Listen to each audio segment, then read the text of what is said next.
Hi everyone, Greg here. So I've been working on this sarcastic post that I'm gonna put on Instagram in a minute.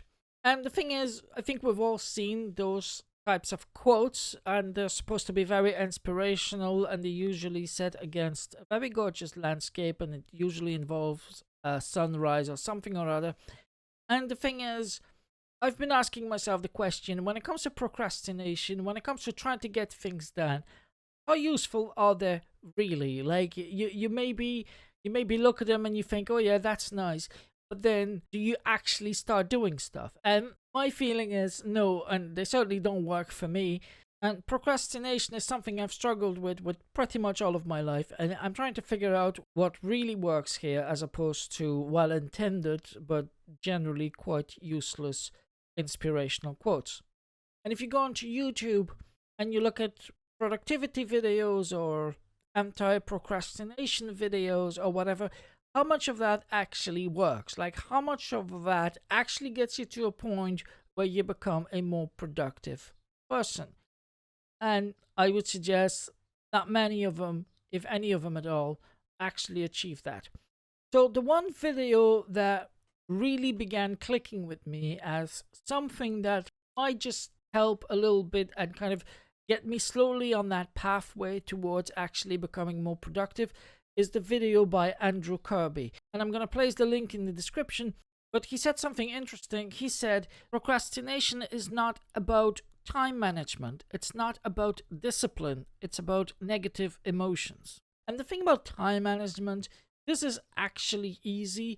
Like, you know that you should start on time. You know that you have to budget your time. You know that maybe you have to write a plan or something or other. These are things that we all kind of know. That's not really the problem. But when I'm not doing something, when I know I should be doing something, then I feel my tummy tightening up. I get that anxiety. And the idea that it's all about the emotion is like the first real thing that kind of clicked with me and said, okay, that might be a real clue that might actually help here. And oftentimes what happens is, as you don't do things, you get anxiety. As you keep not doing things, you get more anxiety. And as you delay and delay, the problem you're going to have is going to get worse and worse. Eventually, the anxiety of not doing something gets bigger than the anxiety of doing something, and that's when you kick into action. And that's usually at the last minute. And so you probably get things done at the last minute rather than getting them done way ahead of time as you originally intended to do. Now then, there's this other guy, Andrew Huberman, who is an actual neuroscientist, and he has a lot of talks online where he talks about the brain and procrastination and all kind of related topics. And I'm going to put the link in the description to an interview he did. And there he talks about how fear and procrastination are actually using the same chemical pathway in the brain. And this is some information I'm still trying to digest that. I'm still trying to fully wrap my head around and understand exactly what that means. But it's again going in that direction that it's all about the emotion and procrastination, and overcoming procrastination is more about emotion management than it is about time management. And another point I think is not necessarily scientific, and it's one of those things that might be hard to test, but I still believe is right, is in a way we have it too well here in the modern industrialized world. The thing is, we don't expect to die tomorrow. We are not going to starve. We are not going to die of exposure. Most of us have enough to eat and, have a bed to sleep in and so on. And so basically the brain thinks things are okay. And the way we have evolved is we have evolved to survive, and we have evolved to exert the minimum amount of effort to stay alive and continue the human species. We have not evolved to really be ambitious and have great achievements.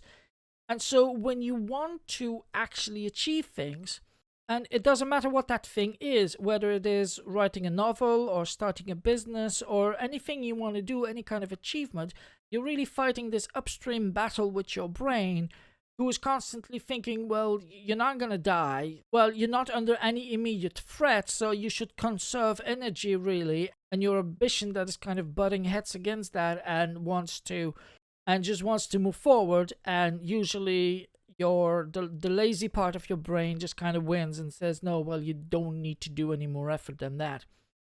And so the first real clue for me that might actually work to deal with procrastination rather than just being nice words, it's all about emotion management.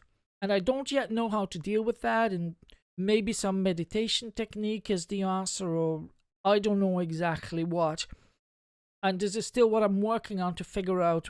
But to my mind, that was really the first real turning point in my understanding, is that it's all about the emotion. So I have a couple of bullet points here that have really helped me in the past and have allowed me to get some things done on at least some occasions. And the thing is, this is really difficult to know whether it just worked because it was a fluke or it worked because there's actually something to it. But this is a very personal list that I'm still tweaking and improving on. But this is the list anyway. So the first one is no blame. Like, don't blame yourself for procrastinating. This is a problem that a lot of people deal with. This has to do with the monkey brain that we have, and we just haven't evolved to be those high achievers, and it's really a battle for everybody. The other one is small steps. Don't be thinking about all of the work you need to be doing. Think about what is the next one thing you want to do, right? Because if you think about everything you still need to do or everything you want to do, this is going to feel like an unsurmountable mountain, and this is just going to overwhelm you. You want to think about the next step, something that seems doable, that seems feasible, that you can do right now. Those small steps. Another one is create a nice, enjoyable workspace. So unclutter your desk. Make sure your workspace is well lit. Just create an environment that is nice and enjoyable to be in so that you don't dread entering your office. Take rest and breaks when you actually did get something done. Focus on the things you did get done. So if you have your to-do list and there were 10 items on the list and you only got 3 done, think about those 3 that you did do. Focus on those. Feel content about the fact that you have done those 3 things. And don't beat yourself up about the other 7 that you didn't do. And when you did commit to do something and you didn't get it done, don't double down on it. So if you said you were going to go jogging and you were going to run 1 kilometer and you didn't run at all, don't be telling yourself, well, tomorrow I'm going to be running 2 kilometers. If you didn't do 1 kilometer one day, what are the odds you're going to do 2 the next day? You're not going to. And 2 kilometers now seems even more daunting, and it's even less likely you're going to get that done. So instead of doubling down, do half. Tell yourself you're going to do half a kilometer tomorrow. And if you don't get that done, the next day commit to doing only a quarter of a kilometer. And if you don't get that done, commit to just walking around the block and just keep breaking it down until you get to a point where you're actually doing the thing you wanted to do. And once you're doing it, on a regular basis, then you can start building it up, and instead of just walking around the block, go running the next day or something like that, and just take it from a level where you can do the thing and then build up from there, rather than doubling down when you don't get it done. So these are a couple of things that worked for me, and I'm still on this journey. I'm still trying to figure out how to get things done, and I've already figured out how not to get them done, and that is with a gorgeous landscape and a nice quote. So I hope this was helpful. Thank you very much for watching, and I'll see you in the next one.